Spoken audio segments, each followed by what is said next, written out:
મિત્રો આમ જોઈ રહ્યા છો ક્રાઇમ રિપોર્ટર્સ ટીવી ન્યૂઝ. હવે જોઈએ અગત્યના સમાચાર. અંકલેશ્વર રેલવે સ્ટેશનની બહાર કચરાના ઢગલા. મોદી સાહેબના જન્મદિન નિમિત્તે સેવા પખવાડિયાના સ્વચ્છતા અભિયાનને પડકારતું દ્રશ્ય. પ્રધાનમંત્રી નરેન્દ્ર મોદીના જન્મદિન નિમિત્તે દેશભરમાં ભાજપ દ્વારા સેવા પખવાડિયા અંતર્ગત સ્વચ્છતા અભિયાનને વિશેષ પ્રાધાન્ય આપવામાં આવી રહ્યું છે. પરંતુ અંકલેશ્વર રેલવે સ્ટેશનની બહારનું દ્રશ્ય અભિયાનની હકીકતને પ્રશ્નાર્થ બનાવે છે. અમૃત યોજનામાં આધુનિકરણ માટે સામેલ અંકલેશ્વર રેલવે સ્ટેશનની બહાર જીઆઈડીસી તરફ માર્ગ પર લાંબા સમયથી કચરાના ઢગલા જમા થઈ રહ્યા છે.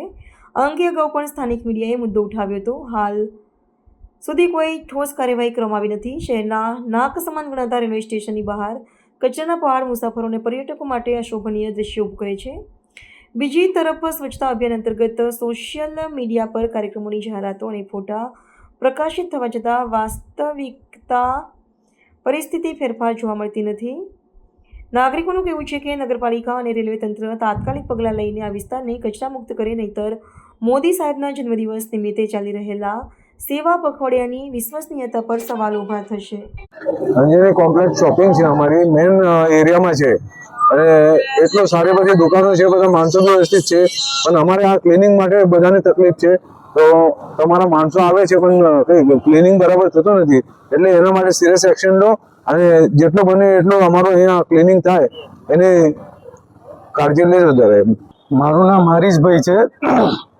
હું અંજની કોમ્પ્લેક્સ અંકલેશ્વર આપણે જીઆઈડીસી તરફ બહાર નીકળતા પહેલા જ હવે બહુ ટાઈમથી ગંદકી રહે છે. પહેલા અઠવાડિયામાં 2 વખતે સફાઈ કર્મી આવતા હતા, સાફ કરતા હતા. છેલ્લા મહિનાથી મનથી કોઈ આવતું નથી.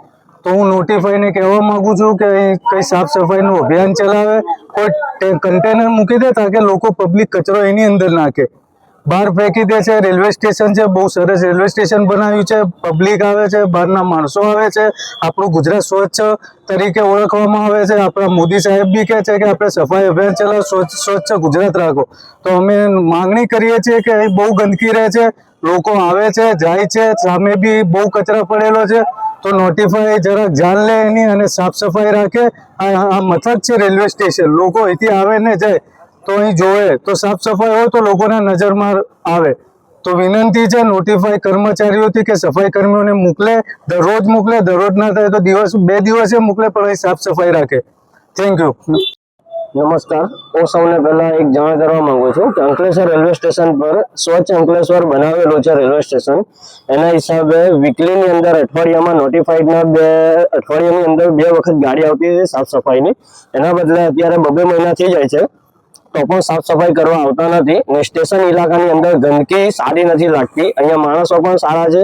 અહીંયા રેલવે સ્ટેશન પાસે આટલી બધી ગંદકી સારી ના લાગે. તો અમારી માંગણી એટલી જ છે કે આ સાફ સફાઈ કરાવો. ને નોટિફાઈડ એરિયાને એટલું જ કહેવા માંગીશ કે અમારી આ માંગ પૂરી કરો, બસ.